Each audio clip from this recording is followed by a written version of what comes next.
informasi yang harus mereka dapatkan itu karakternya itu berbeda-beda guys, kayak gitu kan.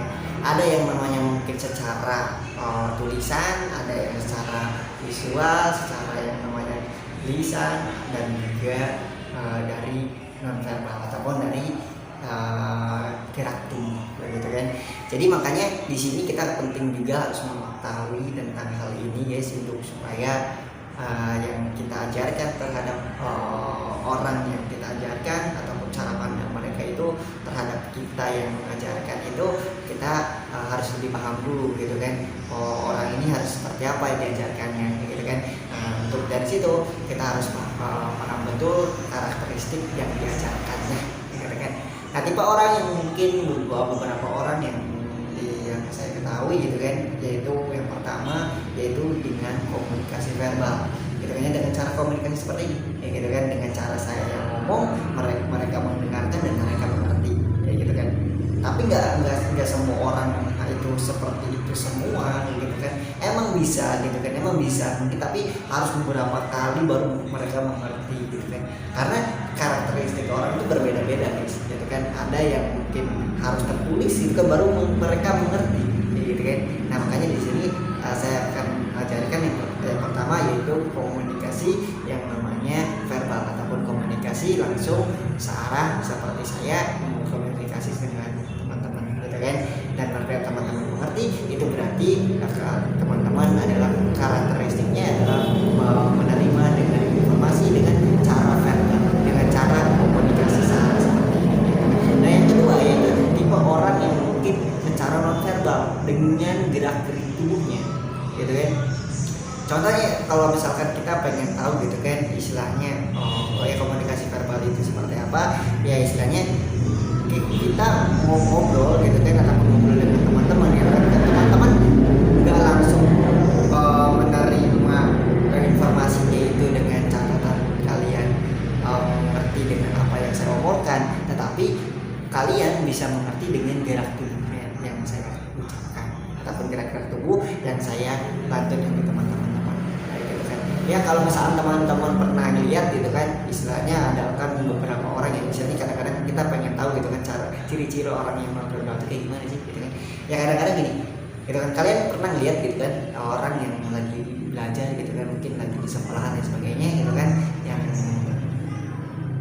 lagi belajar, gitu kan. Cuman misalkan kadang yang lagi pulpen kayak gini, gitu kan, ataupun kadang-kadang sambil mainan, gitu kan, lagi mainan dan lain sebagainya, itu mungkin karena mereka harus ada gerak tubuh, gitu kan, harus gerak tubuh terhadap yang diucapkannya itu, supaya agar mereka itu bisa mengerti ataupun lebih paham, gitu kan, lebih cepat untuk lebih paham. Misalnya mereka dengan catatan ada gerak tubuh yang kalian gerakkan, gitu kan, ataupun dari kontak mata kalian, ataupun dari yang namanya cara pandang kalian, ataupun dari cara penyampaian kalian dengan jari dan dengan tangan lain sebagainya, kayak gitu kan.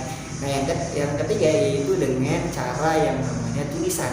Banyak orang yang mungkin paham, gitu kan, dengan cara yang namanya membaca, tapi kalau misalkan dengan cara visual ataupun dengan cara omongan, dengan cara ini ya, dan dengan cara verbal, dengan cara kita berinteraksi ngomong, gitu kan, itu dengan audio, gitu maksudnya, itu kan dengan audio sendiri mereka nggak paham, gitu. Paham bisa paham, cuman agak lama, gitu kan, karena mereka lebih tertarik dengan yang namanya tertulis. Satu hal yang tertulis itu mungkin mereka akan jauh lebih bisa mengerti ataupun lebih cepat untuk mengerti atau paham, gitu kan. Makanya di situ teman-teman harus lebih paham dengan audio yang ada, ataupun dengan yang namanya dengan siapa yang diajarkan sama kalian, gitu kan. Karakter orang yang kita ajarkan itu seperti apa? Apakah harus yang tadi yang pembicaraan yang harus benar-benar verbal, yang harus dengan langsung ngomong, gitu kan, ataupun harus ada gerak tubuh yang kalian gerakan supaya orang yang kalian ajarkan itu mengerti, ataupun dengan tulisan, gitu kan. Karena orang itu berbeda-beda, apakah dengan tulisan ataupun dengan cara mereka membaca, akhirnya mereka mengerti, gitu kan. Nah, itu kan mungkin cara mereka masing-masing, gitu kan, tipe orangnya itu beda-beda. Nah, yang mungkin yang terakhir adalah visual, dengan cara gambar, satu yang namanya gambar ataupun sketsa, gitu. Jadi Kalau misalkan kalian bisa menggambarkan suatu hal misalkan ya yang kalian omongkan dengan cara menggambar ke papan tulis ataupun mungkin di buku gitu kan, mereka akan jauh lebih mengerti karena mereka akan lebih paham dengan yang namanya gambar-gambar atau visual yang kalian buat atau diskresi kayak gitu kan. Jadi apa yang kalian omongkan itu harus ditulis gitu kan, digambarkan gitu kan, oh ini seperti ini. Nah itulah tipe orang kan beda-beda gitu kan, makanya kalian harus lebih memahami seseorang yang diajarkan sama kalian, audiennya itu seperti apa tipenya gitu kan, orang yang mendengarkan kalian itu tipenya orang yang seperti apa.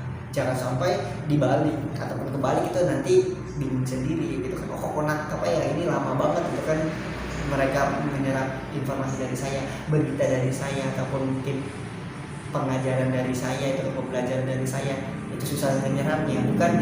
Bukan berarti salah cara, bukan berarti materinya itu mungkin nggak bermanfaat, akhirnya mereka nggak mau mendengarkan. Mereka mendengarkan, cuman cara mereka meresponnya itu ya berbeda-beda gitu kan.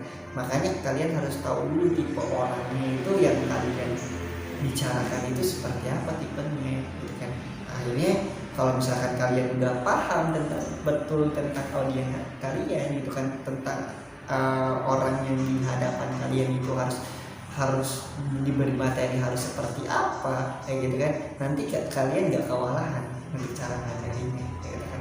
Makanya disitulah pentingnya untuk mengetahui karakteristik tipe orang yang mendengarkan informasinya, audio, nonverbal, dengan lisan, ataupun dengan yang namanya visual ya gitu kan. Nah itu aja untuk yang namanya informasi dari yang namanya yang saya sampaikan untuk cara untuk membuat karakteristik ini itu kan, mudah-mudahan bisa dipahami dan bisa dimengerti dan bisa diterapkan. Terima kasih.